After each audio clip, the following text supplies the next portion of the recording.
diamond jacket, she's so intact, and she falls so softly beneath him. Jackie's heels are stacked, Billy's got cleats on his boots. Together they're gonna boogaloo down Broadway and come back home with their loot. It's midnight in Manhattan. This is no time to get cute. It's a mad dog's promenade. So walk tall.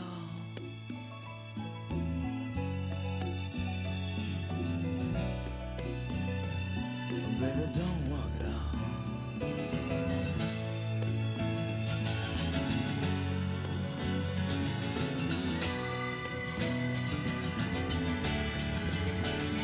Fish lady, oh fish lady, fish lady, she bakes them tenement walls.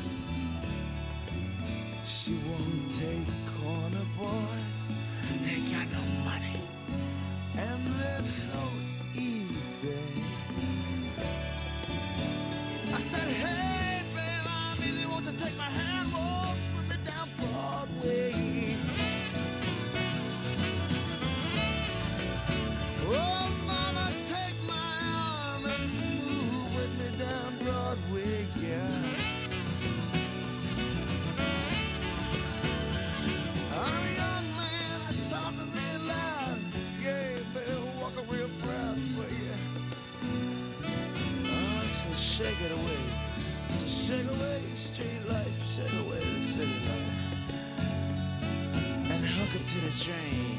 Oh, hook up to the night train. Hook it up, hook up to the train. But I know that she won't touch the train. No, she won't take the train. No, she won't take the train. No, she won't take the train. Oh, she won't take the train. No, she won't take the train. Oh, she won't take the train. No, she won't take the train. She's afraid them tracks are gonna slow her down, and when she turns, this boy will be gone. So long. Sometimes you just gotta walk on, walk on.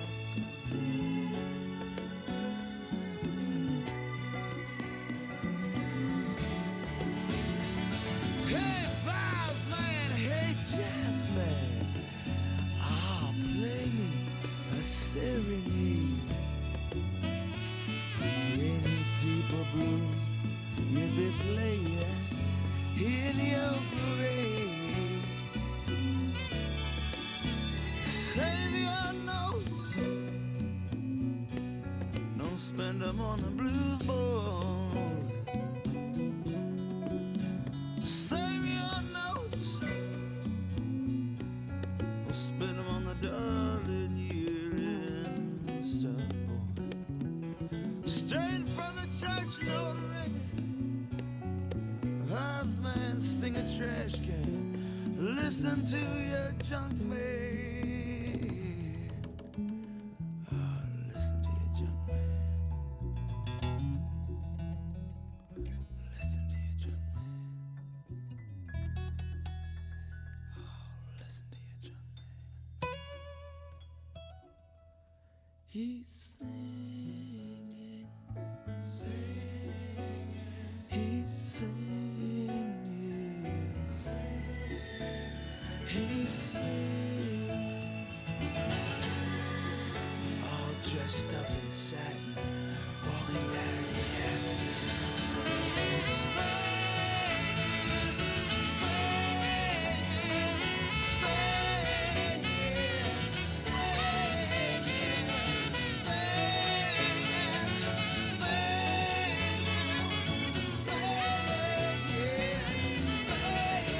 Yeah.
And they'll lay you down low in the easy.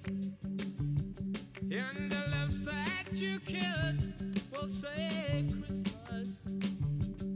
Hear the mass that you travel the distance. You will leave no lies. Dry your eyes and realize price.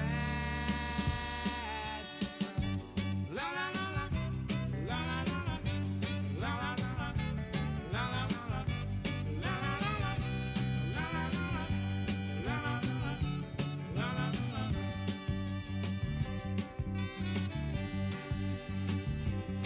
In the business we'll shake hands and talking numbers. And the princess will wake up from her slumber. And all the knights will step forth with their armbands.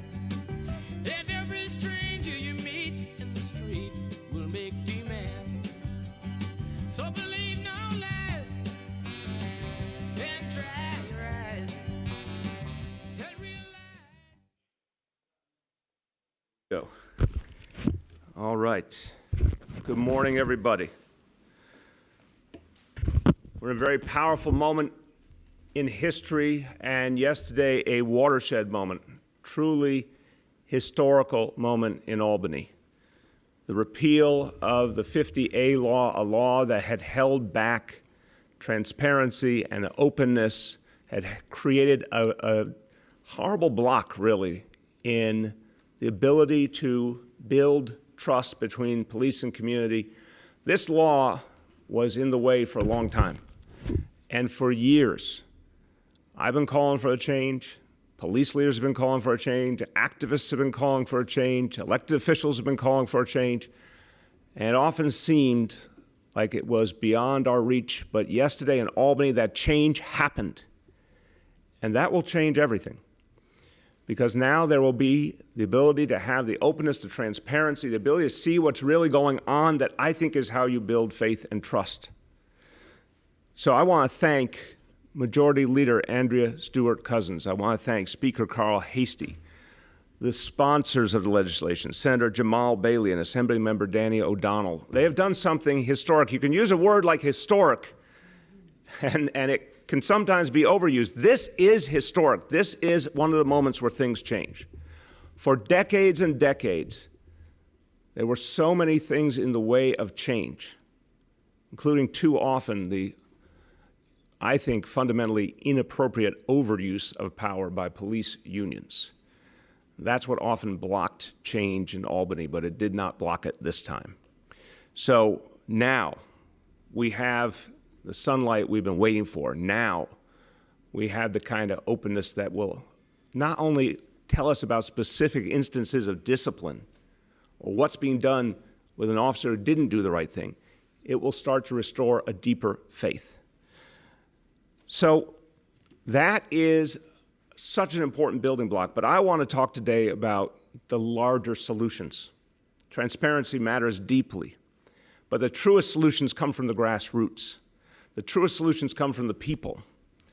The way we're going to move forward, both in terms of safety and peace and justice, is by the empowerment of grassroots leadership, the empowerment of organizations that authentically represent the people of our communities, that create change that government alone could never create. And that's what I want to talk about today. I want to talk about the crisis management system, the Cure Violence movement, the way that government has recognized, and I have recognized personally, that if we actually invest in people, if we invest in communities, we make a change that's much, much deeper. You're going to hear also from the leaders of the Black, Latino, Asian Caucus of the City Council, who have been leading the way for months now in terms of the kinds of changes we need in this city, who are not only demanding change, but putting forward the tangible proposals that will bring us change. You'll hear from Councilmember Adams and Councilmember Miller, who have been doing such important work, bringing forward a whole new set of different approaches that we need in this city. But I want you to hear first from leaders of the crisis management system, the Cure Violence movement. And I want to first tell you why it matters to me, what I have come to learn. I didn't know about this movement at the time I took office as mayor. I came to understand it piece by piece. I came to understand phrases like credible messengers. I came to understand that there were people in communities who understood how to mediate, how to stop violence before it happened, how to reach young people in a way that no one in government possibly could. There were people in communities who were stepping up, owning their streets in a whole different way. And it was not just about the fact that they stopped violence. They did in an amazing fashion. This is a story that should be on every front page. I hope today will help put it on the front page. A movement that stopped violence before it happened, a movement that stopped shootings, that stopped violence, that stopped people from dying, a movement that reached young people and gave them hope. That's what I came to understand more and more, a movement that created actual grassroots leadership that could build a future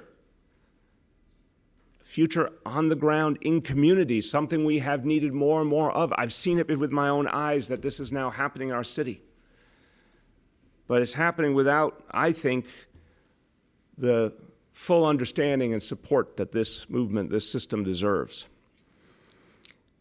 This is a group of human beings who made a difference. They decided to own, they decided to create, they decided to break cycles that were only hurting their own people and do something about it. It's incredibly noble.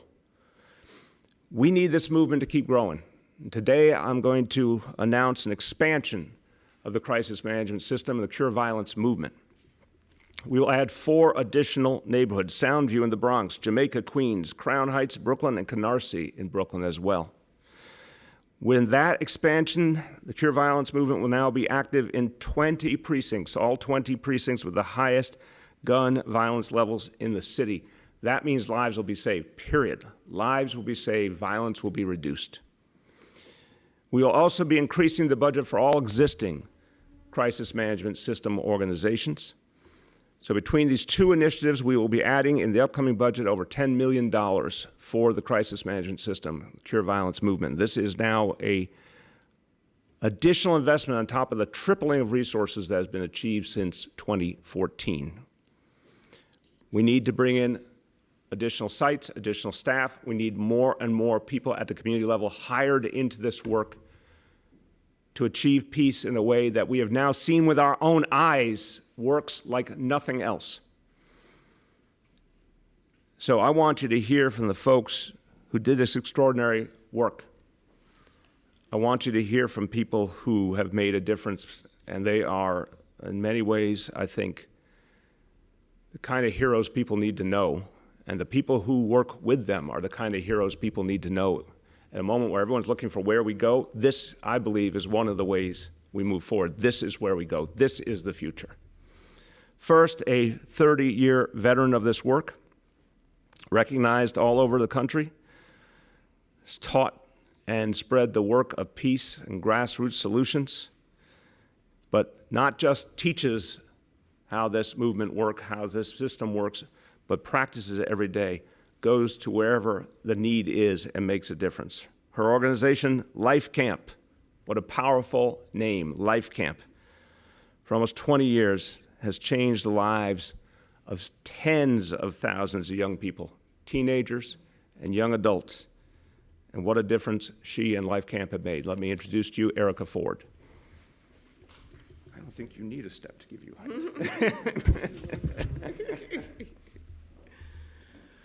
Peace, everyone, and thank you, Mayor, for being a visionary and being bold and audacious and radically reimagining how we can move forward once our people make a cry throughout the nation for something different. We are trailblazers in New York, and we've been trailblazing with the New York City crisis management system on the front line interrupting and reducing violence by mediating conflict and working with young people to make sure that they do something different when the trauma that impacts them from generation to generation, from the violence, from the years of oppression, from the years of brutality, from the years of miseducation. And sometimes they take that trauma, that pain, and lash out on those around them. And so we in the crisis management system throughout New York City believe it is important to address violence as a public health crisis and to address it as a disease and help these young people heal, help their families heal. And so we have unconventional and conventional therapeutic services. We go into the jails, we go into the schools, we go into the centers where young people hang out, and we go to the hot spots and where they are. We go everywhere where there's a potential for someone to be shot or to shoot someone. And we help people turn their lives around. And I remember just a minute ago in our district in Southeast Queens, we had 25 shootings and 12 people killed. And one of the police inspectors told me, there's no way you're gonna stop retaliation. There's no way you're gonna be able to do this. There's no way you're gonna be able to change those young men's lives. We did that. We not only stopped retaliation from being at a high level, but we worked with those young people who were directly involved in the situation, and we had them on Zooms learning how to develop leadership. We had them at Man Up taking their OSHA classes.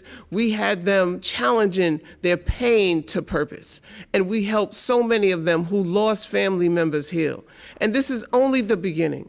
And we continue to walk down this road of co-producing public safety in New York, but understanding the importance of investing in people, believing in people, and understanding that our children are invested in and under resourced and not criminals and not violent and not, there's no need for the police to come in and continue to have incidents of creating more violence when we're so aggressive amongst each other. And so peace is a lifestyle, is our mantra, and we continue to make peace a lifestyle, not only in the streets with our young brothers and sisters, but in the precincts with the police officers who come into our community, as we continue to work with them and help them heal too, as we saw the increase of suicide amongst police officers this year, as we see the increase of incidents in all over the United States around domestic violence and all kinds of violence, interpersonal violence.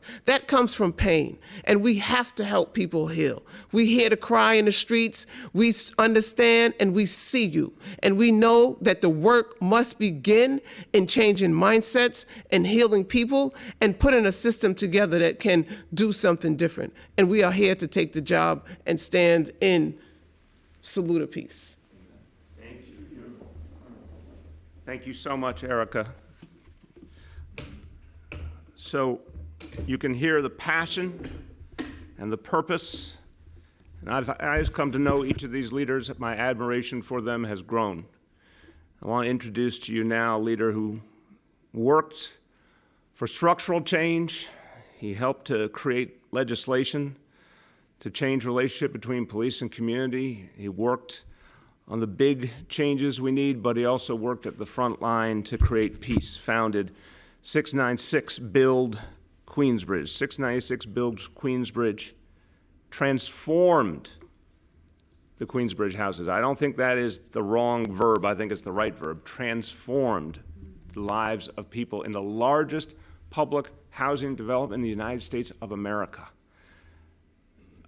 I remember for years and years, if you said Queensbridge, people thought, tragically, they thought of violence, they thought of pain, until this organization changed the reality fundamentally. It was painstaking work. It was work of the heart. It was work of the mind. It was work connecting with young people in a whole different way, reaching people, no matter what had happened in their life, reaching them differently.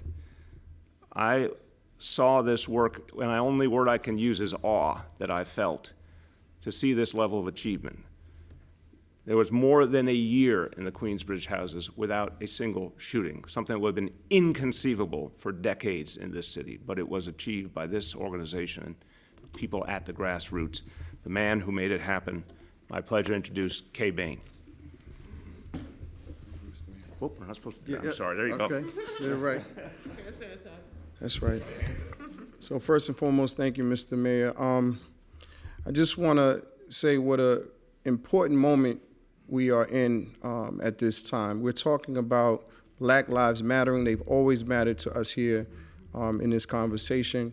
We've always known that people inside of our communities have the same concerns as, you know, people outside, and we are the ones that are best positioned to find those remedies and solutions to the issues in our community.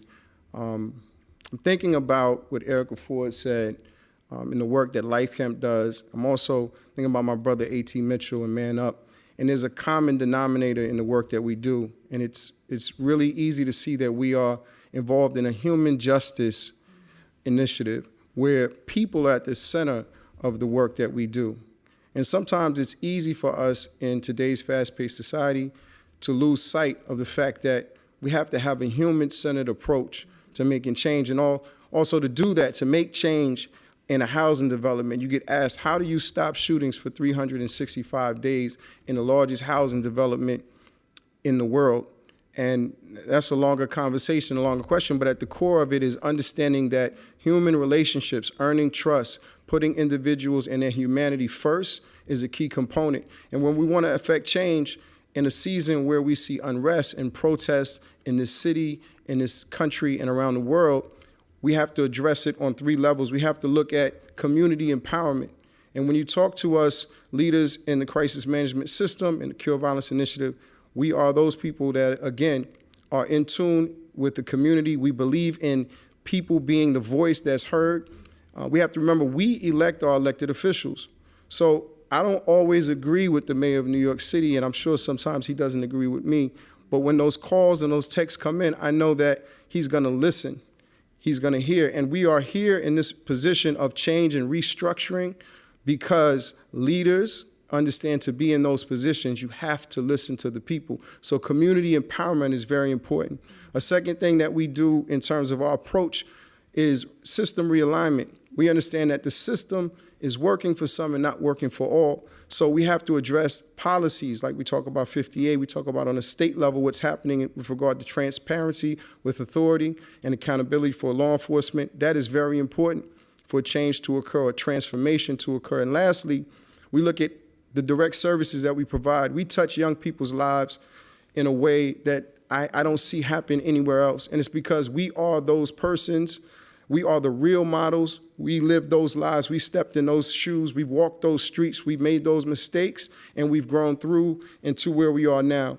So when you address change and revolution and transformation on those 3 levels, when you empower communities, when you realign systems, and you work with individuals in direct touch, response, and services, as was taught to me by my mentors, Eddie Ellis and Divine Pryor, this is human justice at its best. And so we have entered a stage in our society where people have to be heard and listened to. The people have the power. Again, we elect the elected officials. We are the ones that vote and cast those votes to put them in office, and they are there to listen to us. We are the ones that pay the salaries of the law enforcement officers that come into and out of our communities. Those are our dollars. So this allocation today, announcement that's being made, we appreciate the support. We're going to be working with and watching our mayor in the next 19 months, and he's welcomed that. Accountability has to happen on our end in the community, it has to happen in law enforcement, and it has to happen with elected officials.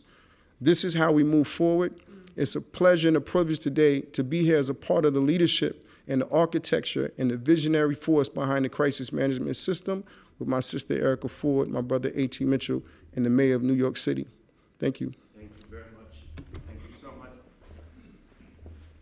And you're hearing how personal this work is. You are hearing that this is a choice people made, confronted with unacceptable realities. They did not shrink before it. They created something. They fought back with peace. An amazing example of people taking ownership of their own community. This is the way forward. I'm going to keep saying it. This is the future. It's not something that came together in this last week or two. This is the work that's been done for years and decades to build authentic grassroots leadership to make a change. And all of us in government better be listening and we should be deferring and supporting grassroots leadership in this moment.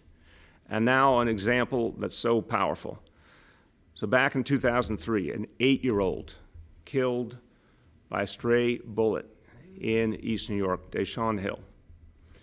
Think of the pain and the frustration and the anger and the hopelessness that that could make a community feel. But in that moment, one man saw something that could be different. A.T. Mitchell believed something could be different, founded Man Up. And it began, like so many of the great historic movements in history, in a small room with a small group of people. And it built, and it built, and it built.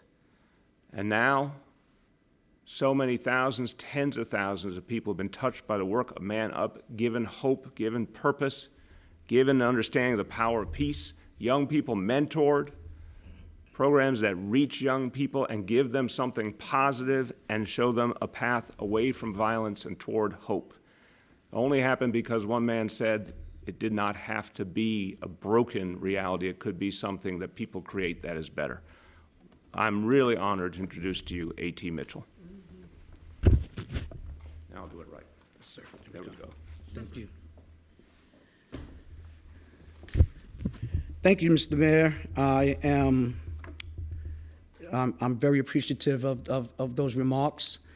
I'm thankful to be here. I want to say thank you to a host of folks for allowing us the opportunity to be able to stand here united, to speak from this platform and this podium. To those of you that you work in the city, your administrators, and some of those that work behind the scenes at the Office to Prevent Gun Violence, at the Mayor's Office of Criminal Justice. I'm very thankful to all the city council members that represent our districts, that helped support us in this effort in the very beginning to this very day. We are very appreciative of all the city council members throughout the city for your support. I'm very thankful of all my crisis management system co-architects, like those like my sister Erica Ford and Kay Bain and Dr. Pryor and Lance Furtado and others who have helped us to build this system. But I'm even more thankful to my comrades and to my colleagues out there, the fearless men and women, superheroes of the crisis management system and the Cure Violence global family worldwide. I salute you. Because every day and night we go out there without guns and without badges. We've been a quiet, to some, but major part of making New York City the biggest and safest city in the nation. Because of this administration and its continued financial support, New York City is the largest Cure Violence global and crisis management system replication site in the world. This is a fact. It was said best by this mayor several years ago. We recall we had got together at the Brooklyn Museum in Brooklyn to celebrate the stats at that time. That, you know, it was the goal of this administration to reduce gun violence related homicides, and that you would not stop until we reported a 0 death in the city of New York. And to date, and this announcement demonstrates his commitment that he made several years ago in Brooklyn.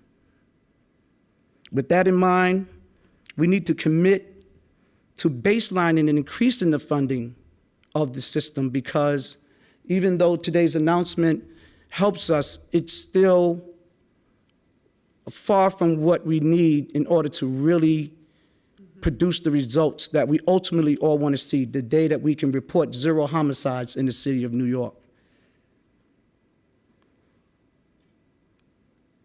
Simply by recruiting, employing, training, and then deploying influential, credible messengers as public health workers back into the neighborhoods and the communities that they were raised makes a big difference.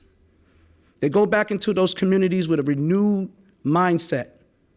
They use their influence in a positive manner to help us reduce violent incidences every single day.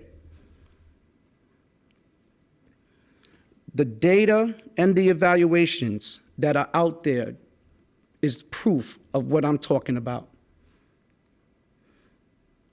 We need to make sure that there is legislation that supports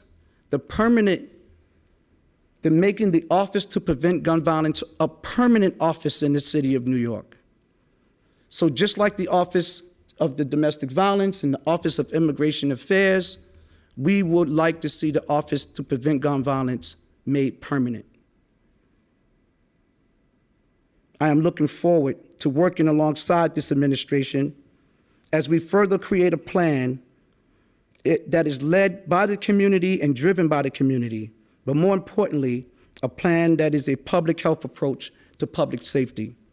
Thank you. Thank you very much. Thank you. I want just everyone to hear, before you hear from our leadership of the Black, Latino, Asian Caucus, that these three individuals and so many thousand more put their lives on the line. I don't want this just to be heard as these are leaders who stay back in an office, get reports from the field. I need people to understand it. The bravery of going out, as was said, without a gun, without a badge, into situations where there's pain, where there's conflict, where there's even the potential of gun violence, and diffusing it with mind, body, spirit. There's been many, many positive stories, many positive moments where violence was averted, but because these people put their lives on the line. And we have to understand that level of sacrifice and commitment. So we're going to continue to add resources. We're going to continue to add support, continue to empower this movement. I can't think of anything more noble than a human being deciding that in the name of peace, they will put their own body forward and risk their own life for the safety of others without anything to defend them but the power of their beliefs. There's many great traditions in the history of the world of non-violence overcoming violence. This is one of them, and it's happening in our time. So my honor is given to all of you. And I've watched you, I have admired you, and I look forward to being a true partner even more in the year and a half ahead. This work only happens because City Council believes in this model and supports it just as fully as I do, and the Black, Latino, Asian Caucus has led the way. And I've been in constant conversation over these last days with the leadership of the things we're going to do differently in this city, the way we're going to build a new reality in this transformative moment. Remember, we all have recognized that the pain that has come out of the coronavirus, and we've been saying this now for months, it laid bare a reality more starkly than ever before, and therefore the city cannot return to its status quo. I want this to be abundantly clear. I've said it for weeks and weeks and weeks. We cannot return to the status quo before. We must create something different to move forward in this city. The caucus has been leading the way, creating the ideas and the vision of how we get there, and I want to introduce to you both the leaders here with us today. I was just with him in Cambria Heights just a few days ago. And this is a man who does so much for the community. In that case, we were working together on a food drive for people who were working just weeks ago and now have no income and need food. And Councilmember Miller, working with clergy, working with community organizations, was giving food to folks who need it. Every time in the many experiences we've had together, every time it took courage, he displayed courage in the name of change. Every time working people were not being given justice, he stood up, and that comes from his history as a leader in the labor movement. He's someone who painstakingly works to make change. I saw him stand up for veterans when it wasn't easy in his own community, and it should never be hard to stand up for veterans, but in this case, it took courage. Some people may see him as a man who has a calm demeanor. I see a man of steel and strength who stands up for what's right. Co-chair of the Black, Latino, Asian Caucus, Councilmember Miller. Good morning. Thank you, Mr. Mayor. I got a new hype man there. That was pretty good. But I am so appreciative of the opportunity to be here to talk about these extraordinary organizations and your extraordinary leadership.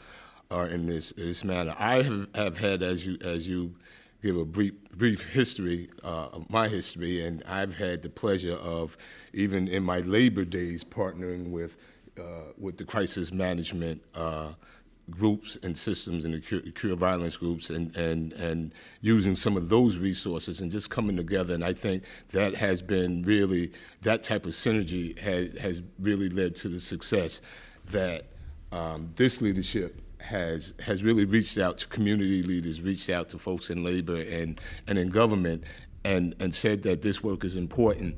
And as you said, those credible messengers, the way that they reach the lives and the souls of those untouchable, often disenfranchised young people, that as Ralph Ellison would say, those invisible men and women that no one sees that could walk past you, and we either put our head down or walk to the other side of the street or just don't see them. They have seen and touched the lives of those. And then also seniors, that sometimes we see that portion of the work. And so what I want to, my statement was simple. It was about the crisis management organizations that have consistently led the emergency response to our community's public safety and social service needs.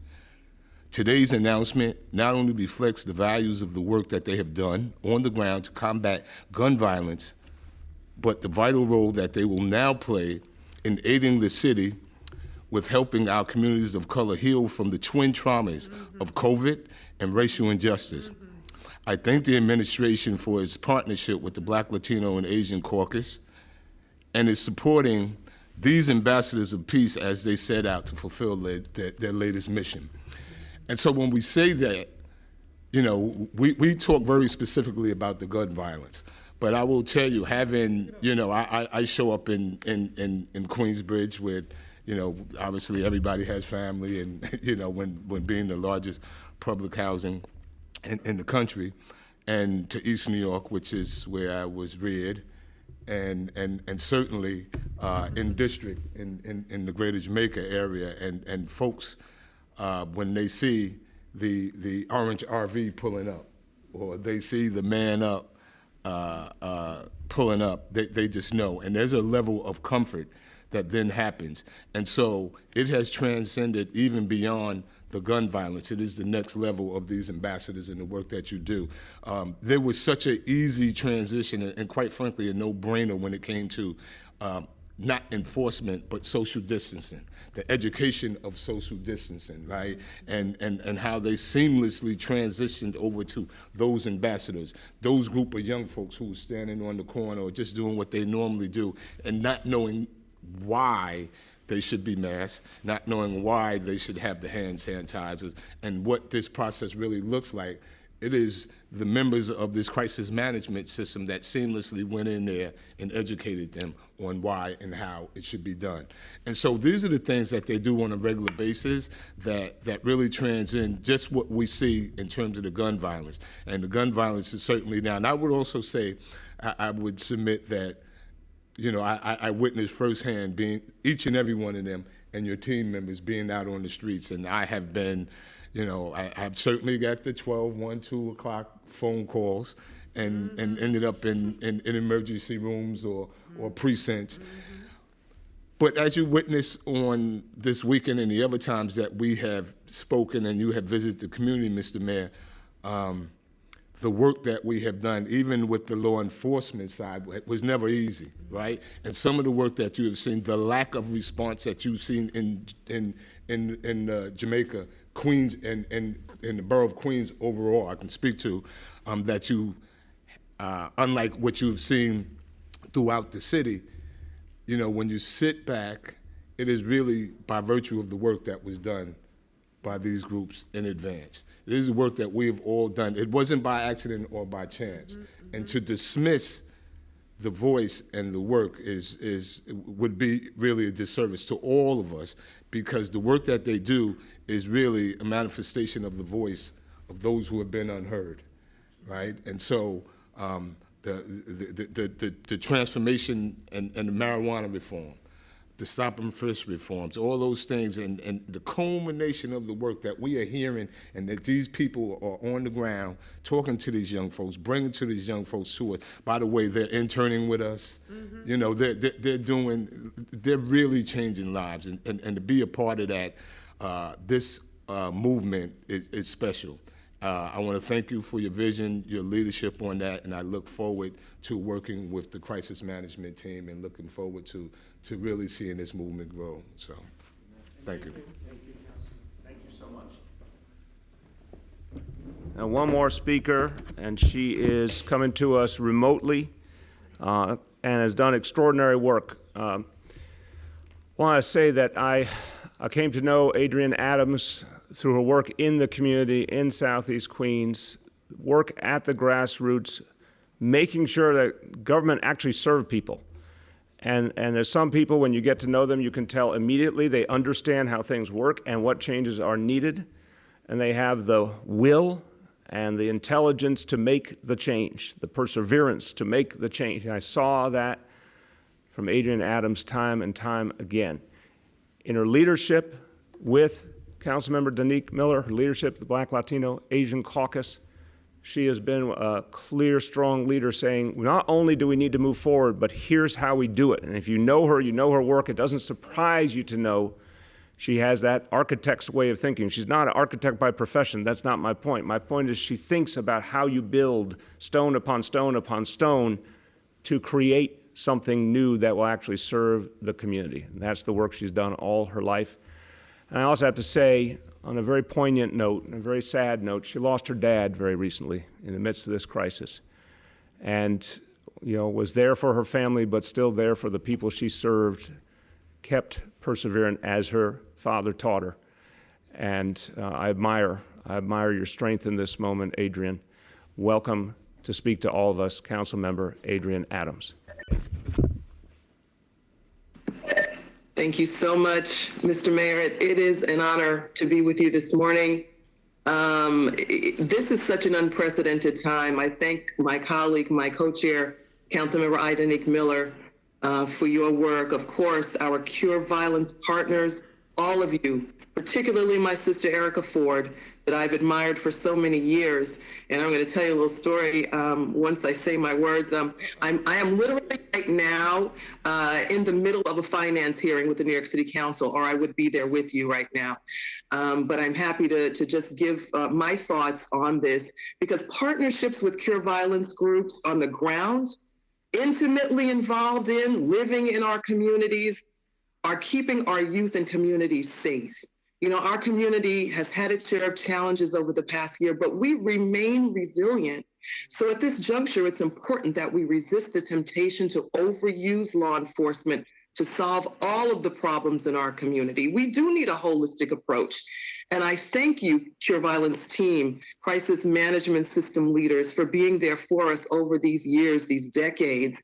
This new funding is a welcome investment in the community-driven work that brings our communities the help and the hope that we all need. It's so important at this critical time that we partner, continue to partner, always partner with our community-based Cure Violence organizations. These are the people that have developed interpersonal relationships with children, parents, schools, religious institutions, and the entire community. They are ground to uplift our neighborhoods and are best suited to not only stop problems before they start, but also encourage residents to take action so that we can encourage social distancing and curb the spread of COVID-19. Our Cure Violence organizations engage our communities to promote neighborhood resilience and safety. Increasing community-led measures to preemptively cure violence is a step in the right direction. So today's announcement is an important step toward moving forward as a city. We cannot place a dollar amount on the life and safety of New Yorkers, and I thank Mayor de Blasio for this investment and thoughtful approach. Thank you so much. I've been a resident of Jamaica for over 30 years. Way before I became an elected official, I was, still am. I always say this to my constituents, I'm your next door neighbor. you know, still am, your next door neighbor. And I remember many, many years ago, I was on my way to church. I was driving down 111th Avenue. And on my left, I saw this orange car, and I saw this being jump out of this little orange car. And I saw the unmistakable hair running up into a front lawn. And I looked out of my car and I said, oh my God, that's Erica Ford. I wonder where she's going. And all I could imagine is that I knew the work of Erica Ford for years. We were on the community board at the same time for a little while, but on the same time. So I knew her work for a very long time, but to see her physically in motion, I knew that she was on the ground in my neighborhood, and I trusted that work then, and I trust that work now. So anything that I can do, have done, will do to preserve the work of our crisis management system. Erica's always saying, help us, help us, help us. Well, I hope that this is the beginning of really, really ingrained and entrenched help for this amazing system that, as the mayor says, puts your lives on the line 24/7 to do things that our law enforcement officials cannot do, to do things that lay people cannot do, to do things that elected officials cannot do. And for that, I say thank you, thank you, thank you to your management system leaders. I look forward to and am honored to continue our partnership. Thank you, Mayor de Blasio, for your continued support. And thank you to my co-chair. I'm high-fiving you from a distance. I got to get finance hearing, but I wish you all well. Thanks again. Thank you so much, Council Member. And everyone, as we conclude this piece of this press conference, I want to say something that really people need to hear these stories, in my opinion, not just in this city, but all over this country. Three tremendous leaders and voices, powerful voices of change. But these are positive voices who have a solution. They have seen the pain. They will tell you just how real it is. They have seen the disparity. They will take a backseat to no one in fighting the injustice, the disparity, 400 years of oppression that brought us to this moment. But they also have created something. So this nation is struggling to find solutions. I've got a solution for you, right here, right here, right here. And I would say to everyone around the country, including all my fellow mayors, as you're dealing with these weeks of pain that are simply a horrible reminder, people speaking out is a good thing. You know, people speaking for change is a good thing, but the pain that brought it up is horrible. The pain of the coronavirus is shocking to all of us. We still can't take in 100 days we have been on a journey together. And something we never could have imagined, but it is dredged up truth. So to every mayor out there, if you want to move forward, turn to the people, turn to the grassroots, turn to folks who actually have solutions, turn to folks who are so sincere about the work of change that they will literally put their own lives forward. If we did that in every corner of this country, if Cure Violence crisis management system existed in every neighborhood and was respected, and it is crucial that elected officials, police, all institutions of society understand and respect this movement, we would be taking a huge step to a more peaceful country, but also a more just country. If leadership resides at the grassroots, people who are actually agents of true justice, we can all move forward together. So I thank you all. I know you all have important work to get back to. Thank you again, Councilmember. God bless you all. Thank you. Thank you. Thank you. Yes, indeed. Unique. All right.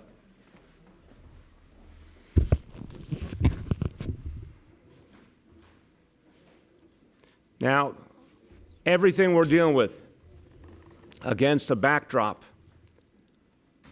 again, I cannot believe what the last 100 days has done to all of us, to so many families. And we grapple every day now with how we overcome that. And we got to figure out, to make all other things possible, a way to finally contain this disease and then painstakingly, purposefully address the disparities one after another after another. This has to be our constant commitment. But we first, as we do all this work, must stop the ravages of this disease. It's phase one now. And we've waited for this day, but of course this day comes with more and more people coming in more and more contact with each other. We must keep to those standards, those rules that keep us safe because they've gotten us this far. And then we've got to focus on the ability to reach people and address them through test, trace, take care. Test, trace, take care. I want to go over it again because it's so important. Everybody who tests positive, we reach all their contacts. Anyone who needs testing gets it. Anyone who needs to safely separate in a hotel room gets it. Anyone who needs support at home, if they're isolating from their family at home, they need food, they need medicine, they get it. It is all for free. It is an extraordinary effort. It is growing all the time. But for this to work the way we want it to, we need everyone to get a test. So I'm reminding all New Yorkers, as you prepare, as these phases begin, as life starts back towards something better, get tested. As we think about the school year ahead, I want everyone tested. As you think about going back to work, I want everyone tested.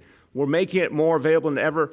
We had a day last week where 33,000 New Yorkers got tested on a single day. We want that number to keep growing. I want to hit 50,000 and more soon.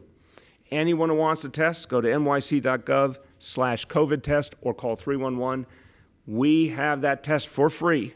It's simple, it's fast, it's free. Now, we're going to do more to make testing available to the people, so I have 3 announcements today. First, we have launched 2 mobile test trucks. They were out yesterday in Soundview in the Bronx at the Monroe houses. We're going to have the trucks going around to different neighborhoods, making testing as simple and available as it possibly could be. 10 trucks will be on the ground by next month, 800 tests a day, and the more it works, the more we will do. The focus will be on the hardest hit communities. The testing come right to your doorstep. Second announcement, we have 6 new community testing partners, and these are organizations that people trust. And we're going to start investing more and more in community-based clinics because they have the trust of the community, the knowledge of the community, they know how to reach into the community, they speak the language of the community. This is a big part of what we're going to do as we build out more and more testing and more healthcare to the grassroots. There'll be 15 to 20 new sites coming in the next few weeks through community-based clinics, and that will take us over 200 sites all over New York City where people can get tested for free, and that is just going to keep growing. The goal is to constantly make testing more local, more available, and I'm going to say it again, fast, easy, free. Third point, we're going to provide the full test kits to all the hospitals and hospital systems in New York City. Any place in New York City, any place in healthcare that needs them, the hospitals are going to get them, whether they are public, private, independent. If they need test kits, we will have them for them.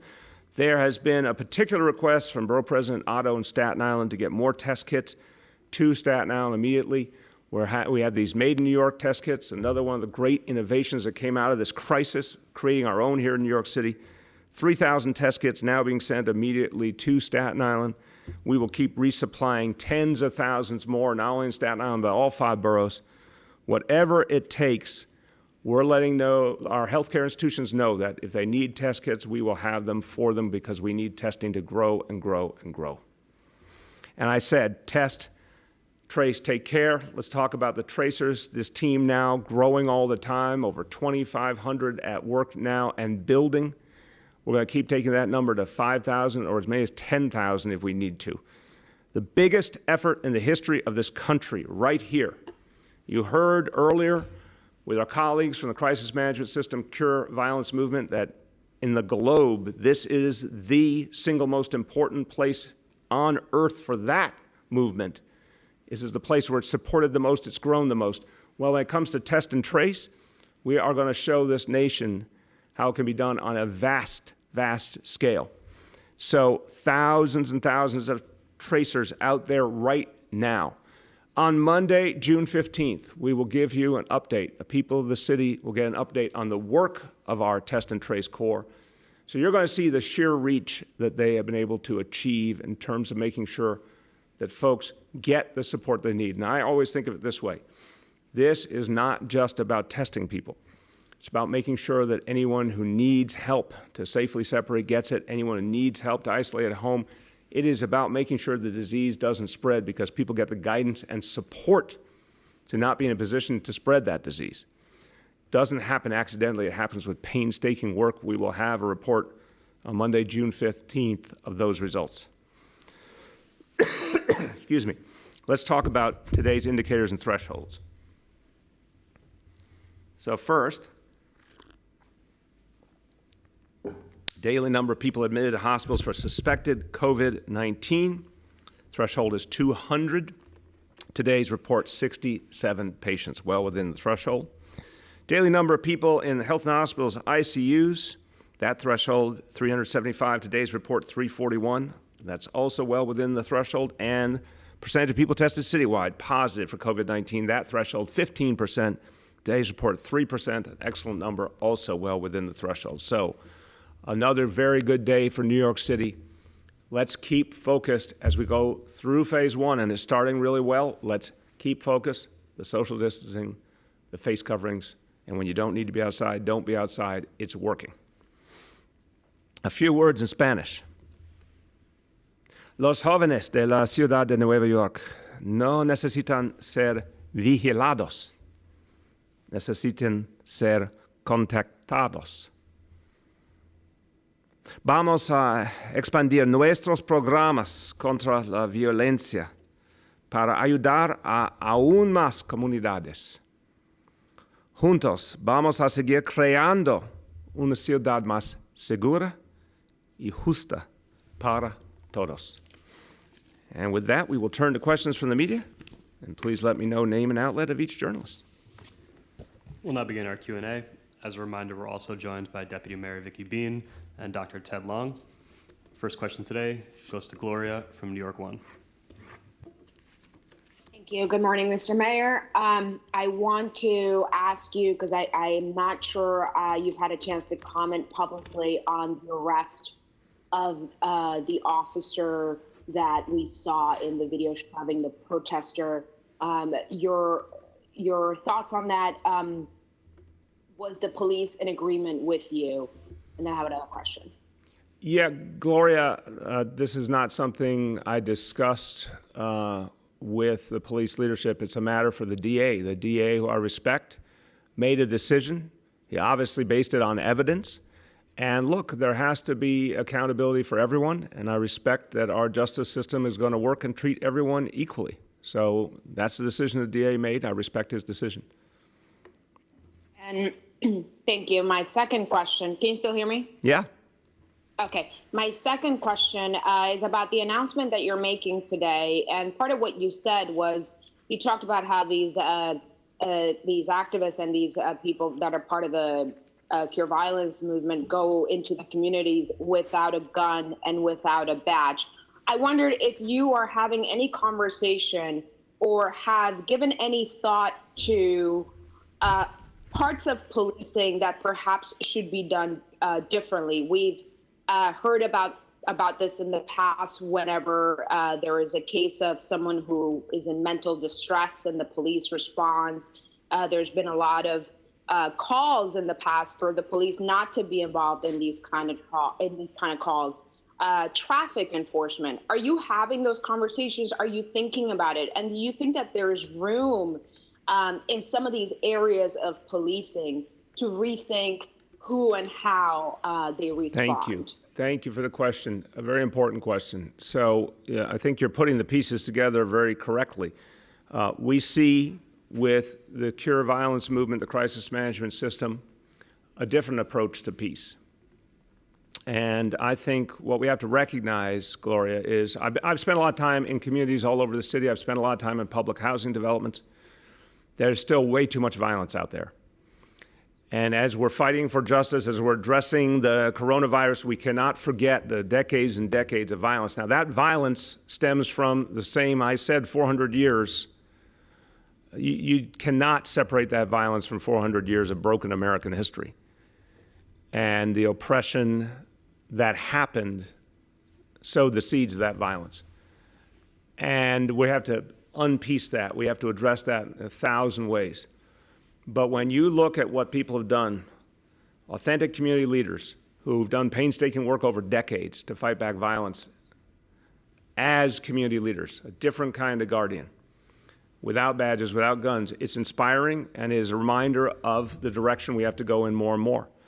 And then there's another question, which is, while I absolutely believe that there is a central role for police to play in keeping us safe, and that we need to do that through a neighborhood policing strategy.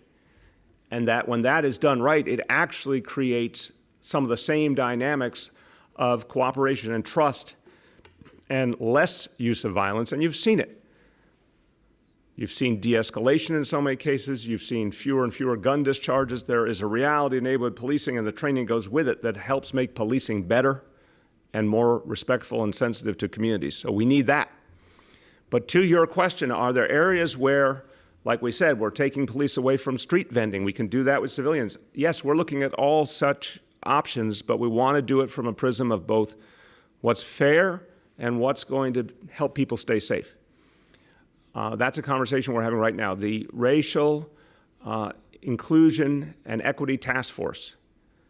The three co-chairs are focused on this now with all the commissioners, deputy commissioners, the other members of that task force talking through inside this government how to approach that future. And you'll be hearing more from them on that for sure. But that is an active conversation now. What should the future look like? What is best done by community? What is best done by civilian government employees? What is best done by police officers? The next is Alex Zimmerman from Chalkbeat. Hi, Mr. Mayor. Can you hear me? Yeah, Alex, how you doing? Good. How are you? Good. So I have two questions, but I'll ask one and then a follow-up. So school systems across the country are considering or have actually cut ties to police departments. But last year you rejected a proposal from the School Diversity Advisory Group to even study moving school safety from NYPD to DOE control. And so I'm wondering why you think the police department should control school safety and whether you're reconsidering that position. Alex, a very important question. It's also, again, it's a topic that the task force is looking at, but I will tell you, I am also looking at the sweep of the last, not only 6 years, the last 10, 20 years, and how much work had to be done to make our schools safer. I'm thinking about all the parents I heard from at town hall meetings all over the city who are worried about the safety of their kids in schools. I'm thinking about the weapons that had to be seized. It's not just one way or another, Alex. I think we have to think about the fact that school safety, as it's currently configured, has done a lot to reduce crime and violence in our schools and has been adopting a neighborhood policing approach.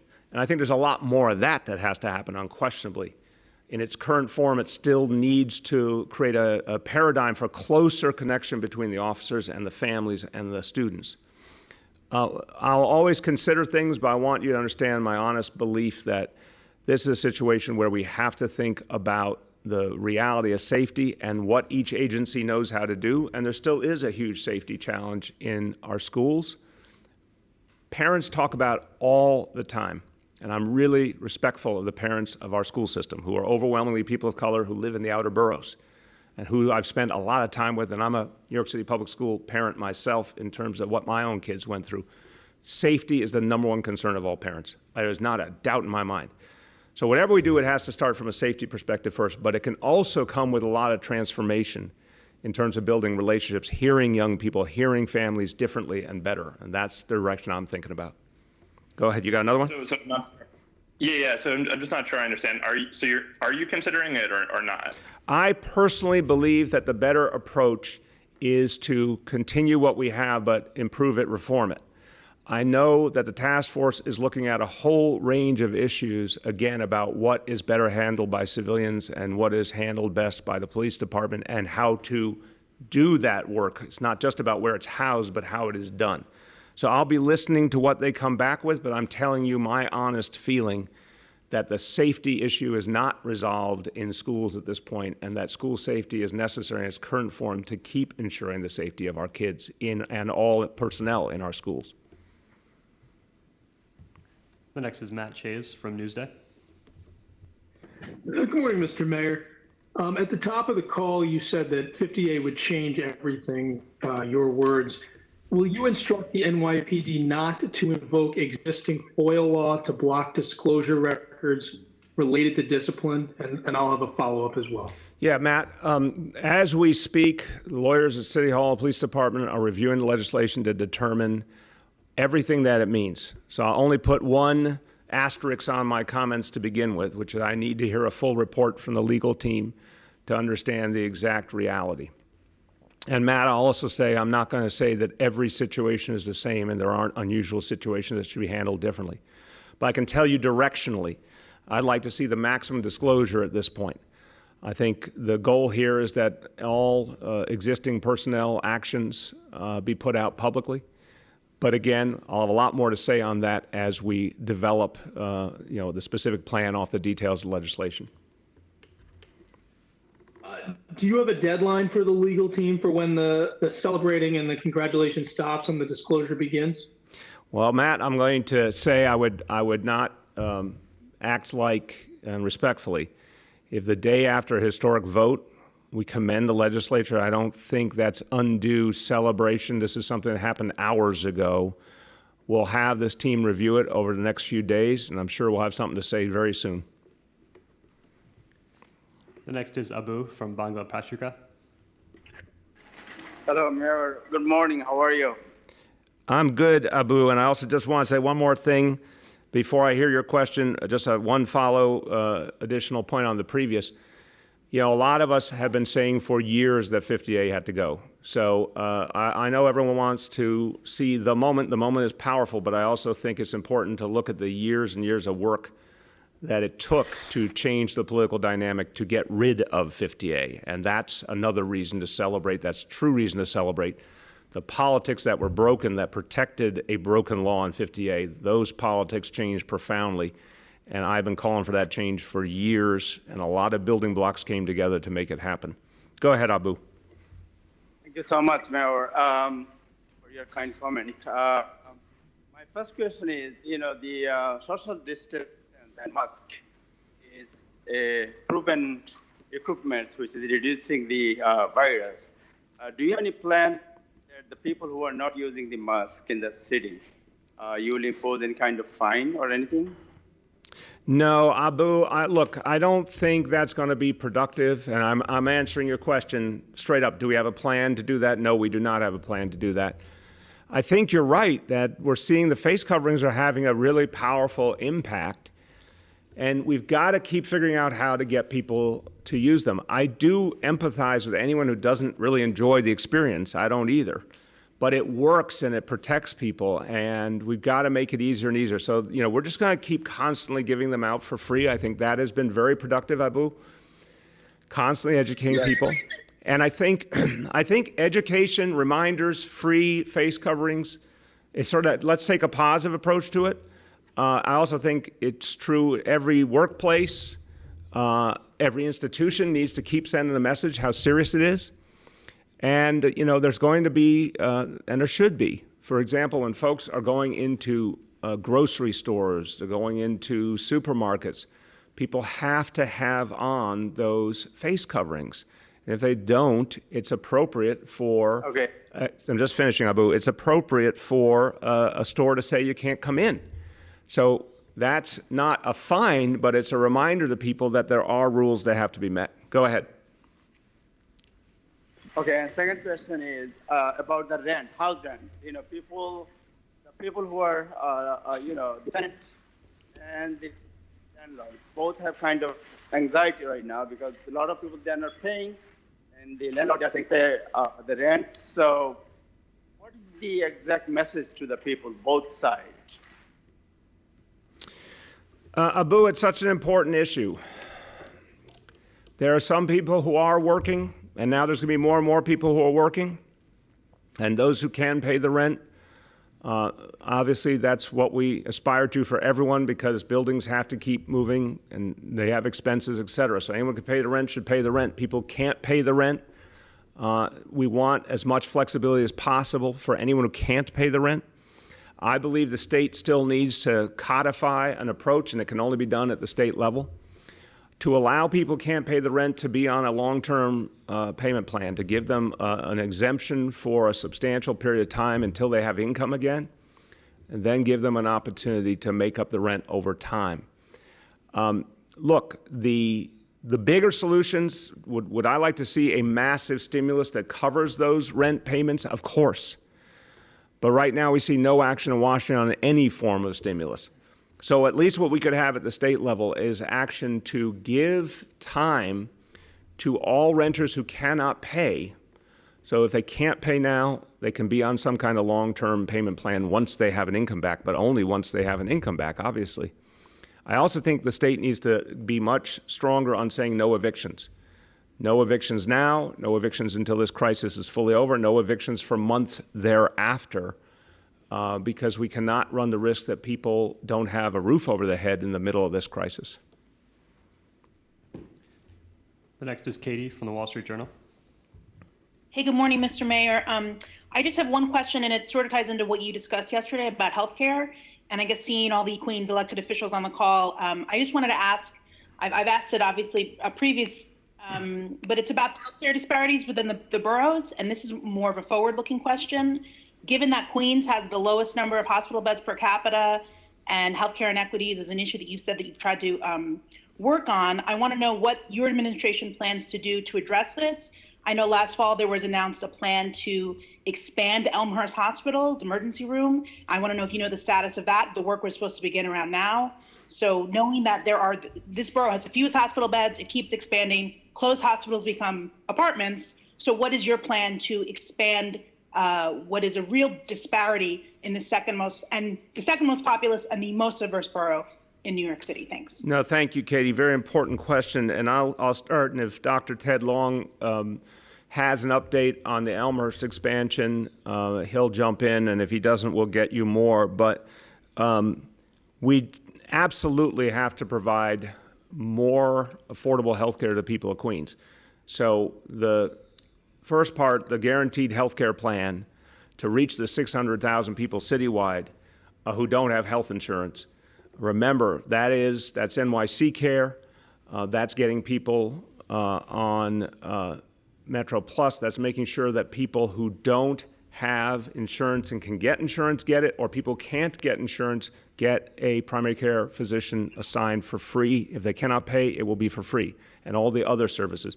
That's never happened in any other city in America. Queens is one of the places that needs that the most. And as we said, we are deepening and speeding all the efforts around NYC Care. So they'll be in place in all 5 boroughs by September.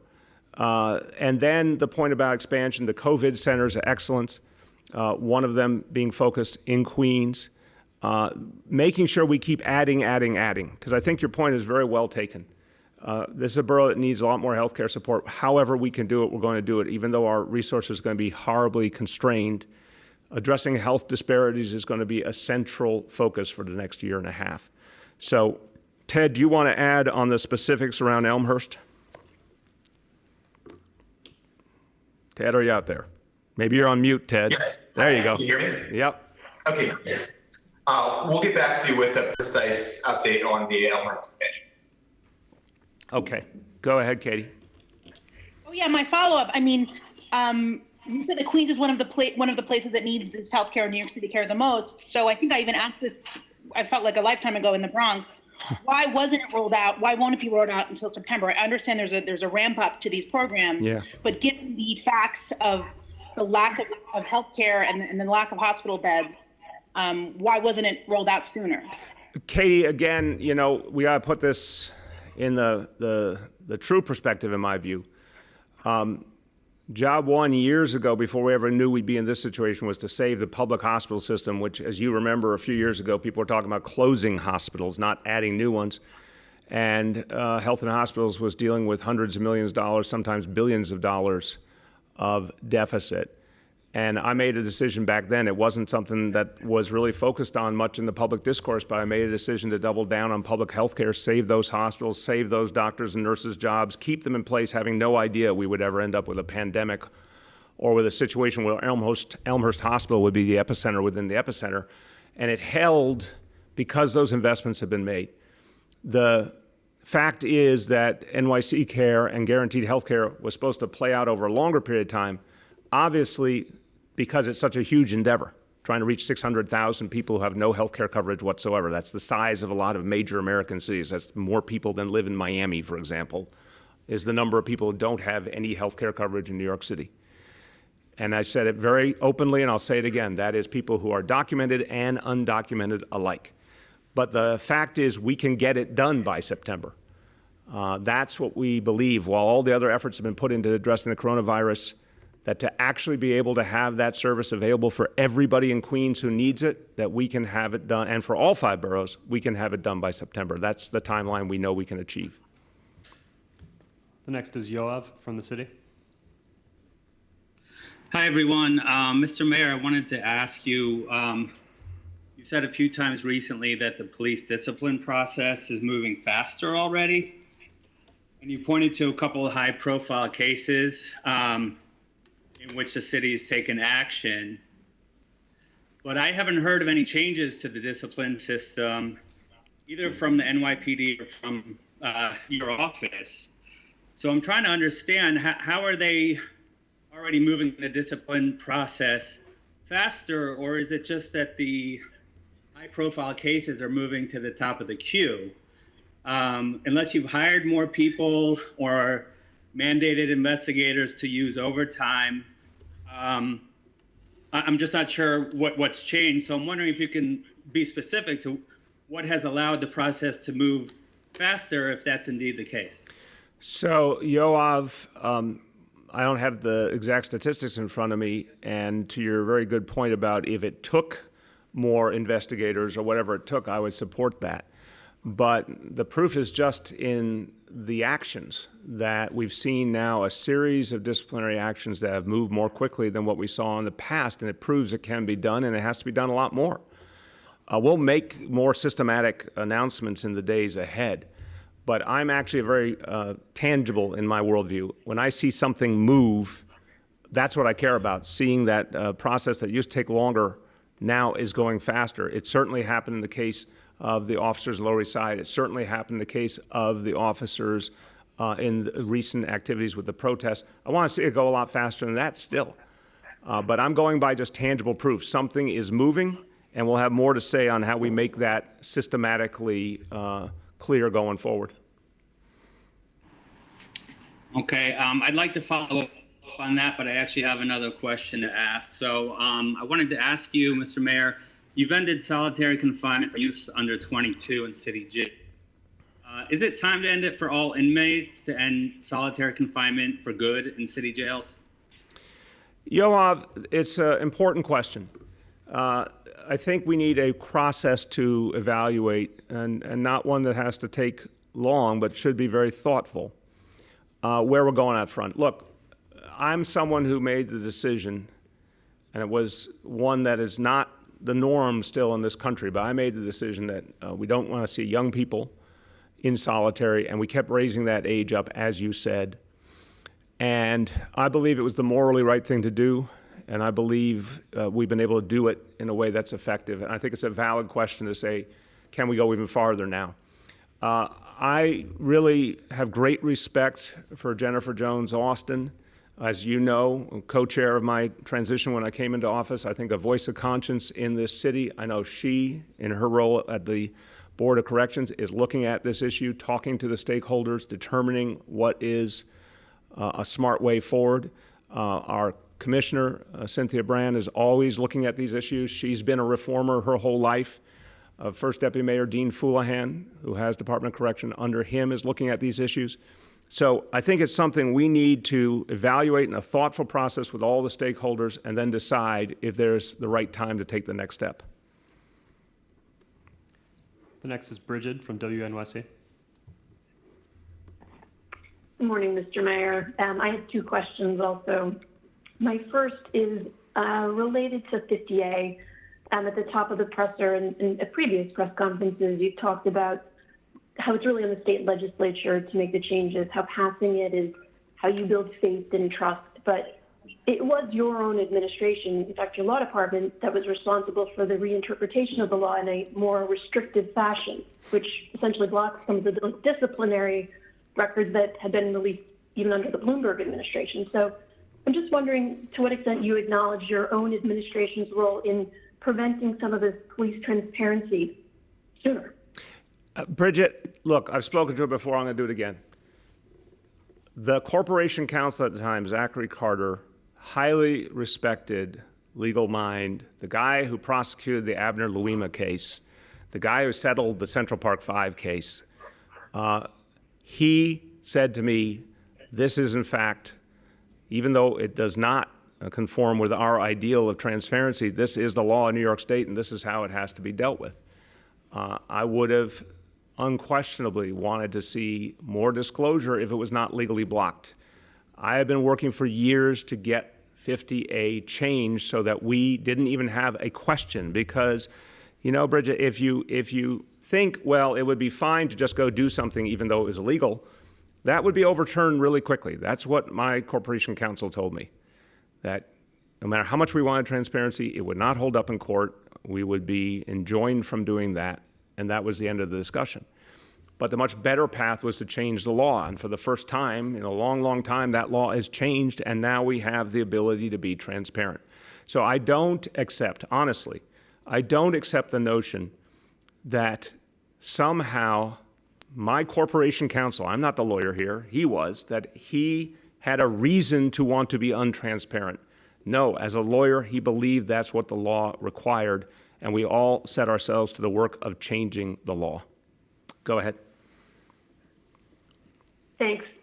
So, and then reflecting on this political moment, yesterday there was a very heated city council hearing over some police reform legislation, specifically the chokehold bill, which you voiced support for some version of yesterday.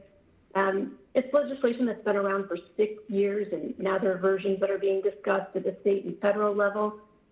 Given that you ran for president, calling New York a progressive beacon, I'm just wondering if you wish the city made this legislation a priority sooner so we really were a leader on this.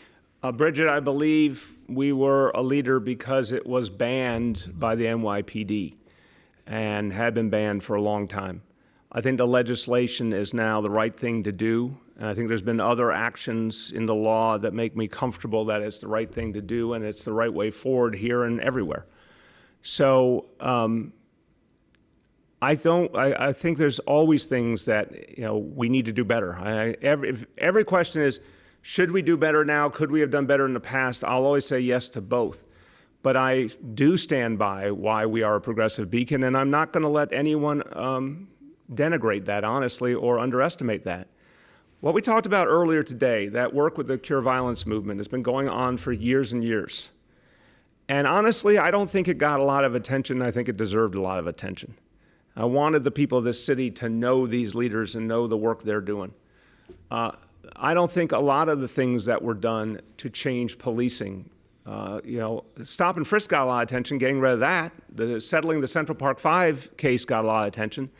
I don't think de-escalation training, the retraining of the entire police force got the attention it deserved. I don't think neighborhood policing and all the changes it has led to got the attention it deserved. I think we've been trying to incessantly change our police, including, when I say 180,000 fewer arrests in 2019 compared to last year, the Bloomberg administration. I keep pointing to that as profound, tangible change, but I don't see that as something that people who govern our public discourse are as interested in as some other topics. And that doesn't make sense to me. If 180,000 fewer New Yorkers went through arrest, if there's 4,000 people incarcerated today versus 11,000 when I came into office, these are the human realities. So I'm very, very comfortable about the fact that we have incessantly moved a progressive change agenda. I don't feel like it's been listened to, honestly, but the people who are experiencing the change know it. And if you talk to these grassroots leaders who are living the life of communities of color in the outer boroughs, they know what's changed, and they know what still has to change. I think a lot of folks who don't live those lives don't understand it. But I'm going to keep doing this work because it has to be done, and I want to reach everyday people. That's what I'm in it for. The next is Dana from the New York Times. Hi, Mr. Mayor. Just to follow up on Matt Chase's question, I'm curious if you have any thoughts on why anyone should have faith that the repeal of 50A will change anything, given its reliance on New York's notoriously weak freedom of information law and your and prior administration's own record on fulfilling FOIL requests. I think you're going to see the change, Dana. I don't think it should be about faith. It should be about results. And I want to see the maximum information flow now. Now, how to do that within the law, the right way to do that, as I said, we'll have more to say on that in the next few days. But no, people judge, again, I think there are folks who look at the world from one perspective, and then there are folks who live the lives of the issues we're talking about. The change is what people feel and know. It's not words, it's not ideas, it's what happens to people on the ground in their communities. You're going to see more transparency in police discipline. You're going to see faster police discipline. People will know it and feel it. That's the standard I have to hold myself and the NYPD to, and that's what we'll do. Can you hear me? Yeah. Okay, and second question, unrelated. I'm curious if you're giving any thought to establishing HOV lanes into Manhattan like New York City did after Hurricane Sandy and 9/11. I think it's a real interesting idea, Dana. We haven't been to date focused on that. There's been obviously more focus on how to get the subway and the buses to be safe and for people to feel comfortable coming back. And obviously you've seen the numbers. People are starting to come back, increasing the service on the Staten Island ferry. I mean, the things that we can do right now that will affect most people. But I think it's also true, and we've talked about it, that some people are going to only be comfortable in a car in the short term. I think that's a really good question, and we'll look at that as to whether that might be an approach that would relieve some of the impact. The next is Erin from Politico. Mayor, I'm just wondering if we can get an update on how the reopening is going, as far as, do you have any numbers at this point on how many people are back to work, how many businesses have reopened? Has there been any enforcement or warnings or just any sense of compliance with the social distancing requirements at the newly reopened businesses? And has anything you've seen? Okay, that's a lot of questions, Erin. Hold on, let me take the broad point. Vicki Bean's on the line with us. I'll start and pass to Vicki, and she can give you what she has. Obviously, look, 2 full days have passed so far, Erin. I'm pleased by what we have seen so far, but it's obviously a very, very small sample size in the scheme of things. As I said, we know people are coming back to the subways. That's noticeable. We know people are coming back to the Staten Island ferry. We're seeing, as much as so far we're getting reports back, some real adherence to the rules that people understand it matters to practice social distancing and use face coverings. But I think it's early to tell you sort of the larger trend, if you will, the larger reality. But let me have Deputy Mayor Vicki Bean give you an update as far as the information she has.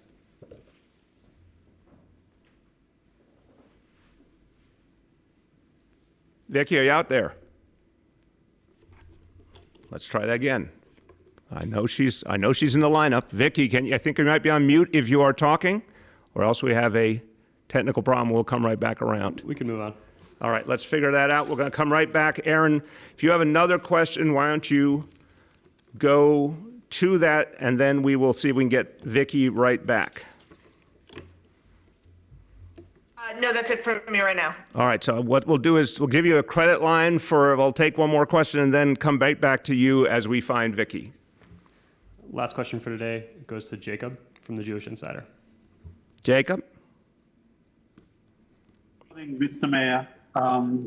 So I want to follow up a little on Aaron's question, which is, I took the subway for the first time yesterday, returning to my office for the first time in 3 months. But what I've encountered, I didn't go in rush hour time, was empty trains and empty streets. The question is, are people just complying with the restrictions? And as we turn more towards phase 2, people will start to get comfortable taking the subways, going out on the streets? Or is it just an indicator that all the measures that were taken until now, and based on the numbers that you have released, that everything is working accordingly, or is it even going even better than expected? Well, Jacob, that's a lot of options. I'd say to you, again, it's only been 2 days. We do have factual data from the MTA about increase in ridership. So we know something is moving. You will certainly find, and you should find, just by the sheer facts, emptier trains and streets than what we knew back in February. That just stands to reason. It's going to be phases. So phase one, as I said, we don't have the final number. We hope to have a good read on it in the next days. But it was going to be in terms of people actually showing up to work in the 5 boroughs, somewhere between 200,000 and 400,000 people. Anywhere else in the country, that would be a huge, huge influx of people into their city. But here, that's actually very small compared to where we were. Remember, in February, we had over 4.6 million jobs in the 5 boroughs. So there's been a huge dislocation. For the first days, I didn't expect miracles, Jacob. I expected people to start testing and seeing if they were comfortable. People starting to see what their colleagues experienced before they made a decision. There's still obviously people who have to take care of family realities. So I don't think it's surprising that you saw some empty trains and streets. Some of the places I went over in the last 48 hours, I saw a fair amount of activity. I think the bigger question will be phase 2, as is a much more substantial phase. And that could be quite soon, obviously. So that's where I think you're going to see a bigger uptake. But the question is a qualitative one. If folks go on the subway and they go on the buses, they feel good about the experience. They will tell their family, they will tell their friends. People will start to try it more and more. You're going to see some natural movement. And obviously, we have to keep reminding people that the maximum social distancing, maximum face coverings on the buses and the subways. And the more people see that, the more comfortable they'll feel. And if they don't see it, they're going to feel less comfortable. So we got to keep doing that work, that education, giving out the free face coverings, et cetera. What's your next question, Jacob? I'm good with your answer. What's that now? I'm good with your response. Okay, excellent. Thank you, Jacob. Let's see if we have Vicky Bean now, and do we have Aaron back? Let's try and see if we can get all this technology. Aaron, Vicky, are you there? I'm here. Okay. Yes. So you can speak to Aaron's question you heard, so go ahead. Yes. So, and to the question also that was just asked, I mean, we are seeing upticks in ridership, for example, on the ferries, on the Staten Island ferry, on the New York City ferry. Obviously, as the mayor said, in terms of the subway, we are monitoring that carefully and trying to both ensure that people do have a good experience when they come back. We are seeing, first of all, just tremendous interest. We have a small business hotline about questions on the restart. And even just in the first 24 hours of that, we got almost 3,900 calls of people asking very specific questions about their restart. In our own assets where we have the greatest visibility, for example, in the Brooklyn Army Terminal, the Brooklyn Navy Yard, we're seeing about 60% of the businesses back in operation. We've seen that uptick just in the last week. Some of those businesses were essential. Some of them are coming online. And so we are seeing people come back. So we're, certainly seeing the restart kick in. But as the mayor said, we're only a few days in, and we're going to be seeing much more of it, I think, in the coming days. And Aaron, did you have a follow-up? No, I guess I'll ask on something else if that's okay. Yeah, of course. On 50A, you've been calling for changes for a long time, but in the past you supported a reform as opposed to a full repeal. Lately you talked about repealing and replacing. I'm just wondering, are you satisfied with just what the legislature did and leave it alone, or are you going to be looking for some kind of replacement or other protections for officers? No, Aaron, I think they did it right. In February, I was up in Albany. I testified. I said, because I heard there was a big desire for repeal rather than revision, and I said, great, repeal, but then replace with language, binding language that protects the identities of the personal information, personal home address, et cetera, of officers, so they're not endangered, their families are not endangered. The legislature did a good job with that. They did address that. So I think, I'm very, very pleased, very moved by the package of legislation that was passed in Albany. I think was exactly right. And look, it's amazing, Aaron. I mean, this is, a lot of us were fighting for a long time for a different state Senate. I just want to put this in perspective for a moment. The whole time I was in this administration, you will remember, Starting in 2014, I was fighting to change the state Senate. Well before that, I was working to change the state Senate. State Senate changed to a Democratic majority. We saw extraordinary progress, extraordinary progressive legislative achievements last year from the state legislature. Now we see a really breathtaking package of police reforms and criminal justice reforms passed in the last 48 hours. That is the result of painstaking work over years and decades to change that state Senate and to support progressive candidates for the Senate and for the Assembly. It is the result also of a lot of us calling for a change in that law. And I want the history to be written accurately. I've been calling for a change in that law for years. My police commissioners have as well. So the fact that this has happened is seismic. It will open the doors to a tremendous transparency. And I think it's going to help intensely. It also is a statement on the declining power of the police unions in Albany. And this was something goes back to my years serving in the administration of Mayor Dinkins. We had to see a change in the political dynamics and the power dynamics of police unions in the city and state. Long ago, the power, the political grip in the city started to loosen. That's why I'm your mayor. It never would have been possible with some of the political dynamics of the past with the police unions and the other conservative forces that govern this place. But there's no question it used to be in Albany that the police unions got their way, right or wrong. Now, again, I'll say it again. I believe in the union movement, and not every police union is the same. And I welcome police union leaders to now come forward in the spirit of this moment and actually embrace change, embrace transparency, embrace reform, say what happened to George Floyd was wrong and they want to see policing change. They could be agents of good. Too often in Albany, they've only been there to block progress. They couldn't block it this time. So this is a watershed moment, not only in terms of the laws changing and the opportunity to provide real justice and fairness to the people in New York City and New York State. It's a moment of transcendent political change, too. And I believe, and I'll conclude on this, this is just the beginning. For us, it's 18 more months of relentless activity to change this city, but I also think we're in a transformative moment for the city, for the state, for the nation. This is our New Deal moment. This is, despite the pain, and I assure you, and I heard it from my own relatives, what they went through in the Depression, what they went through in World War II, that trauma and pain was also the foundation for fundamental change that we came to know as the New Deal and all the things that still exist today that made this a better country. This is our transformative moment.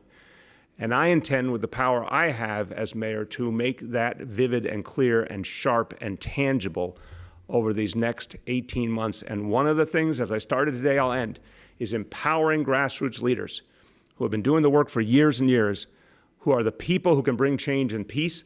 I want to redistribute money to them so they can do this work and give people faith that we can actually have a fairer society.